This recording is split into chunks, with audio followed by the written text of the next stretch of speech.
Quando nasce uma criança, nasce também uma mãe. Hoje nós vamos ter aquela conversa sobre o cuidado com essa mãe, com essa mulher.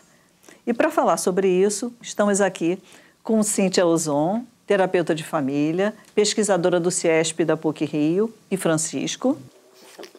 Edmara Tatagiba Medina, enfermeira obstétrica, professora da UERJ. E Maria Luísa Carvalho, psicóloga e professora da UFRJ. Essa mãe precisa, sobretudo, de ter com quem dialogar. Quando a mãe está cuidando de um bebê, ou de um adolescente, ou mesmo de um adulto jovem, ela precisa de gente para conversar, para trocar ideia, para desabafar. É extremamente importante a sociedade se organizar para cuidar melhor dessa mãe. As redes sociais têm trazido à tona, a angústia de algumas mulheres que não se veem representadas pelos comerciais, enfim, por esse modelo idealizado de mãe e querem falar um pouco mais sobre isso, sobre os desafios da maternidade, aquilo que vai para além do prazer, um pouco sobre essa maternidade real. Começou o desafio da maternidade, que era o quê? As pessoas postarem fotos felizes com os seus filhos. Foto feliz com o filho não é a maternidade. A maternidade, ela é perrengue.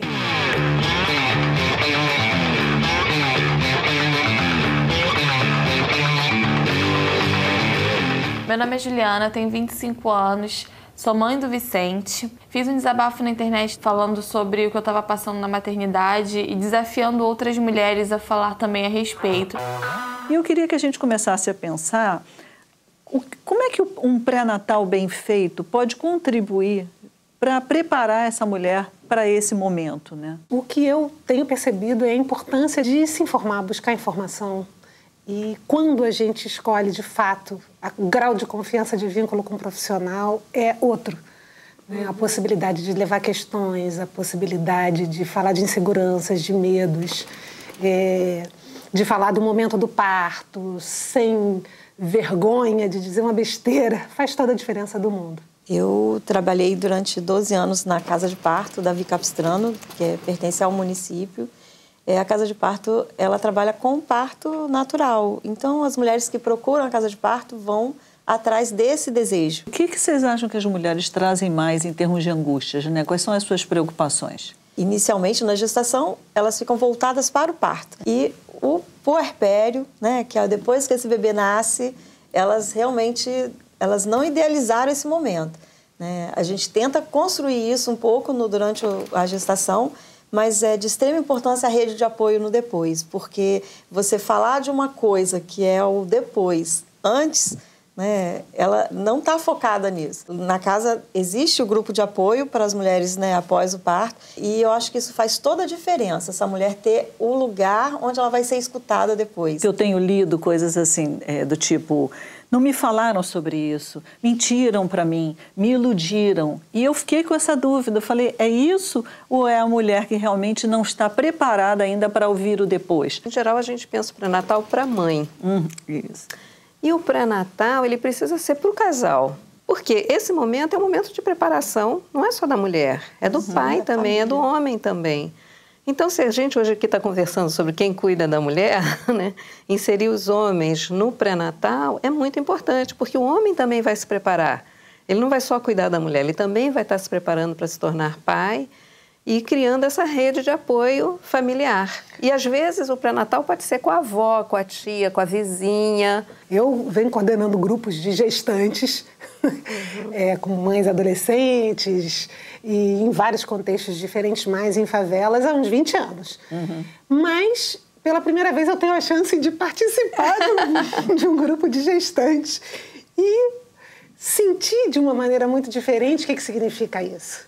Eu estou aprendendo muito com esse grupo. Eu me sinto muito mais fortalecida.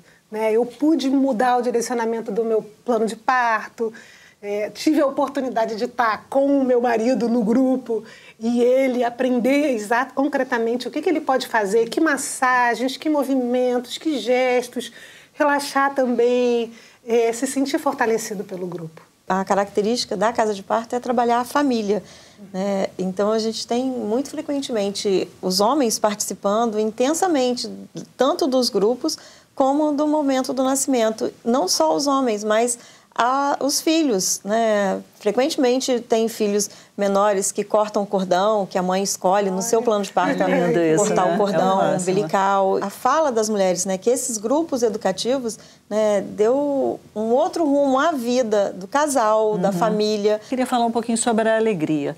Né? Eu fico muito marcada com uma frase do Erich Fromm, que ele diz assim, que a mãe deveria dar não só o leite para o seu filho, mas o mel, né? O amor pela vida, o prazer em estar vivo. E isso é uma coisa que a gente também tem que construir. E eu vejo que a casa de parto tem um toque assim de celebração. É a história do chá do parto. O chá do parto, a gente sentiu a necessidade de trabalhar as emoções, né, já no final. Então, quem pode participar do chá do parto? Aquela mulher que está com 37 semanas ou mais.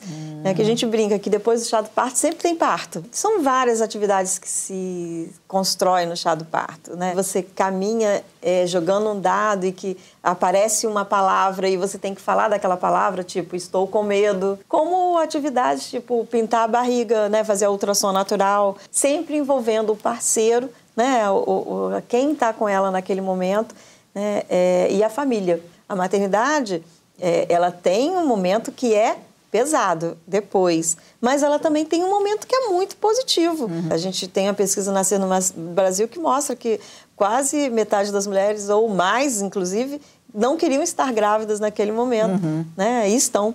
E aí, como transformar esse momento? Na minha experiência como psicóloga, trabalhando em maternidade, eu vi que é uma oportunidade única, muito rara na nossa vida, porque nós temos poucos filhos hoje, né? De entrar em contato com o nosso corpo. Então, eu acredito que quando a gente desenvolve oportunidades para as mulheres, como vocês falam desses grupos de gestantes, de falar das emoções, e eu sei também que vocês trabalham com um trabalho de consciência corporal, com respiração, coisas muito simples, que a mulher possa ficar integrada com seu próprio corpo. Esse momento do nascimento do filho faz assim na vida de uma mulher. Às vezes, assim para o buraco, porque não teve apoio social. Mas pode ser assim para alegria, como você falou. Inclusive com as adolescentes, né, que às vezes são tão criticadas e muitas vezes acontece exatamente isso, né?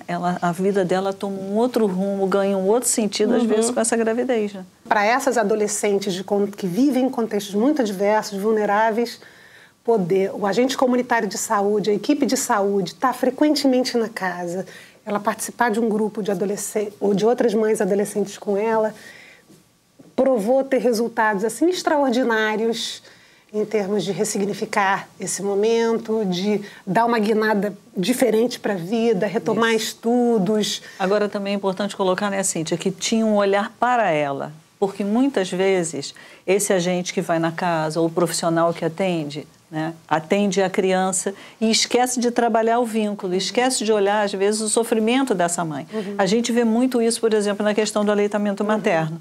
Né? Quer dizer, você orienta o peito, a posição, a pegada, mas e o desejo dessa mulher? Onde é que ele está? Né? Existem perguntas interesseiras e perguntas interessadas.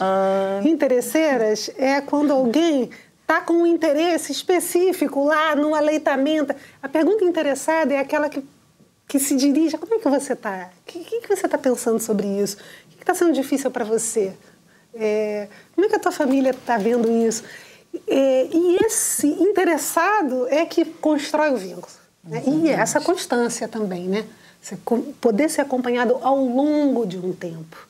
Porque o tempo da mãe e da família vai ser longo para toda a vida, né? Nós somos exigidas a sermos boas mães. E a gente esquece que nem todas as mulheres querem ser mães. E essa exigência sobre a mulher cria um fardo social para todas nós aqui, que conhecemos muito bem, porque a gente ainda está trabalhando e acaba que o trabalho doméstico é mais pesado que o trabalho fora de casa, porque é 24 horas, e muitas demandas amorosas, emocionais.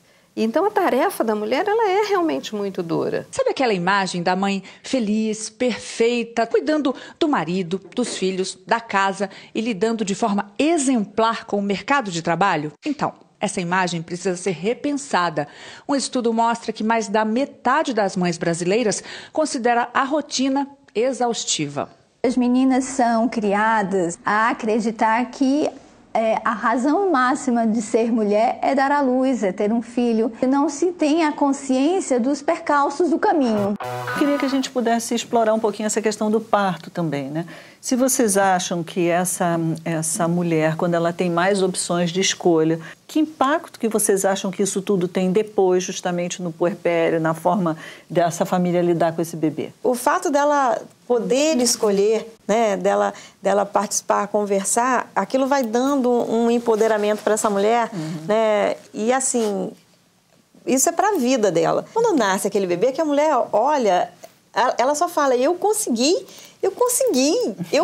Ela consegue tudo na vida, né? Até mudar as relações com a família, com aquele bebê, né? Isso é impagável, né? Assim, é muito poderoso. Isso é muito poderoso. A mulher que fica com mais sofrimento no puerpério, em geral, é aquela mulher que não teve essa oportunidade de poder sobre o seu parto. Muitas mulheres passam pela violência obstétrica, né? Muitas intervenções no seu corpo, e depois o estado que eu chamaria de estresse pós-traumático. E não é depressão, é sofrimento em cima do que acabou de viver. Quantas vezes a gente recebe uma mulher que está com dificuldade de amamentar? Como que a gente lida com ela? Eu me lembro de um caso de uma pessoa, de uma mulher, que eu vou chamar aqui de Maria. E era na enfermaria da maternidade-escola, no alojamento conjunto da maternidade-escola. Nós, psicólogas, éramos chamadas quando o aleitamento não está correndo bem, né? Então, comecei a cuidar da moça e do bebê e percebi que a Maria pegava o neném, assim, o corpo todo duro e o neném à distância. E eu pensei, meu Deus, como é que eu vou ajudar essa moça a botar na posição e fazer a pega? Porque o corpo dela não se arredondava para acolher o neném. Não tinha como aquele neném chegar ao peito. Não era uma questão de distância física, era uma distância emocional entre eles dois.